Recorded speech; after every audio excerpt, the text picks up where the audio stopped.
Hai teman-teman, kali ini saya akan mempresentasikan demonstrasi kontekstual mengenai Pancasila sebagai entitas dan identitas bangsa dan perwujudan profil pelajar Pancasila pada pendidikan yang berpihak pada peserta didik dalam pendidikan abad ke-21. Sebelumnya, perkenalkan, nama saya Rika Prasetya Sari, mahasiswa PPK Percepatan Gelombang 1 tahun 2022 yang berakreditasi di Universitas Kristen Satya Wacana. Nah, di sini saya akan mempresentasikan dalam bentuk komik dan saya adalah pelaku utamanya. Pancasila sebagai entitas dan identitas bangsa Indonesia. Salah satu karakter bangsa Indonesia adalah kebinekaan atau keragaman. Keragaman budaya, suku, ras, religiusitas, dan agama merupakan kekayaan yang membentuk identitas Indonesia. Indonesia yang kaya dengan nilai-nilai religius, pendidikan agama di keluarga, sekolah, dan masyarakat memiliki peran penting dan perlu dijalankan dalam semangat kerjasama yang sinergis. Nilai-nilai budaya dan religius itu diartikulasikan dalam 5 sila Pancasila sebagai dasar negara.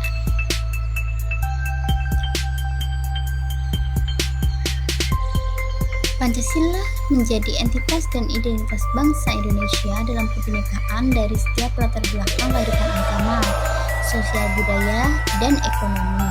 Begitu juga pada peserta didik dalam pendidikan abad ke-21. Nilai-nilai Pancasila menjadi dasar pengembangan paradigma pendidikan transformatif untuk melestarikan kemajmukan budaya, agama, ras, dan suku di tengah tantangan dan ancaman keterpisahan hidup berbangsa, terutama pada abad ke-21 ini. Selanjutnya adalah tantangan pendidikan Indonesia di abad ke-21. Hal ini banyak saya temukan di kalangan peserta didik, mulai dari perpecahan, disortasi karakter, konflik sara, degradasi moral, dampak negatif globalisasi, kemunculan ideologi-ideologi bertentangan, meningkatnya kekerasan di kalangan remaja, penggunaan bahasa dan kata-kata yang memburuk, serta membudayanya ketidakjujuran. Nah, oleh sebab itu, dalam kehidupan keluarga, masyarakat, dan aktivitas pendidikan formal perlu mewujudkan nilai-nilai Pancasila agar dapat menghadapi tantangan tersebut. Relevansi atau keterkaitan Pancasila sebagai entitas dan identitas bangsa Indonesia pada pendidikan pada peserta didik dalam pendidikan abad ke-21 ini. Pendidikan Pancasila itu bertujuan untuk membentuk kemampuan berperilaku pada peserta didik dalam mengambil sikap yang bertanggung jawab sesuai dengan hati nuraninya demi kemajuan bangsa, mampu mengenali masalah hidup dan mengetahui cara-cara penyelesaiannya, serta mampu beradaptasi dan mengembangkan otak di era digital. Harapan bagi peserta didik melalui pendidikan berdasarkan nilai-nilai Pancasila. Nah, melalui pendidikan yang berdasarkan nilai-nilai Pancasila ini diharapkan generasi muda bangsa Indonesia mampu mengembangkan life skill untuk kemajuan bangsa.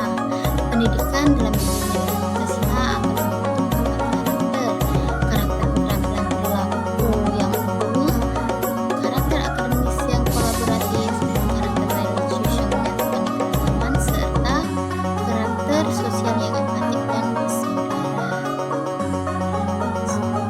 Profil pelajar Pancasila. Apa sih profil pelajar Pancasila itu? Nah, ayo kita bahas lebih lanjut mengenai profil pelajar Pancasila.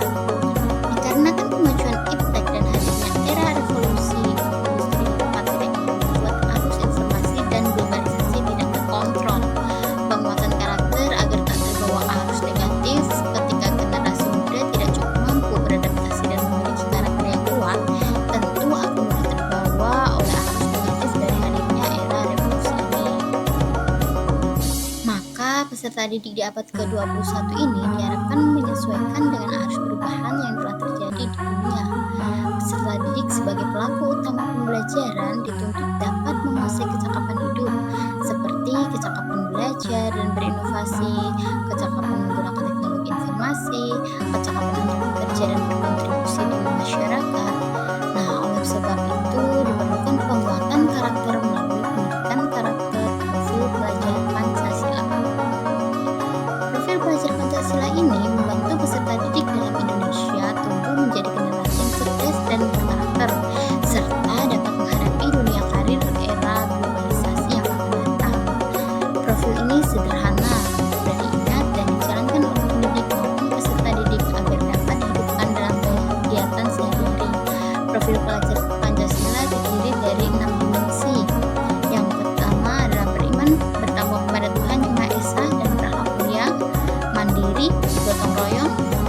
kebinekaan global, bernalar kritis, serta kreatif. Dimensi beriman bertakwa kepada Tuhan Yang Maha Esa dan berakhlak mulia. Pelajar yang beriman bertakwa kepada Tuhan Yang Maha Esa dan berakhlak mulia adalah pelajar yang berakhlak dalam hubungannya dengan Tuhan Yang Maha Esa, yang memahami ajaran agama dan kepercayaannya serta menerapkan pemahaman tersebut dalam kehidupan sehari-hari.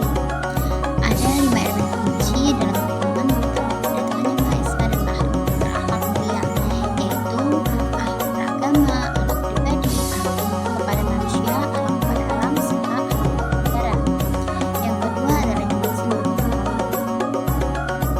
Pelajar Indonesia memiliki kemampuan bergotong royong, yaitu kemampuan untuk melakukan kegiatan secara bersama-sama dengan sukarela agar kegiatan yang dikerjakan itu dapat berjalan dengan lancar, mudah, dan ringan. Elemen-elemen dalam bergotong royong adalah kolaborasi, kepedulian, dan berbagi.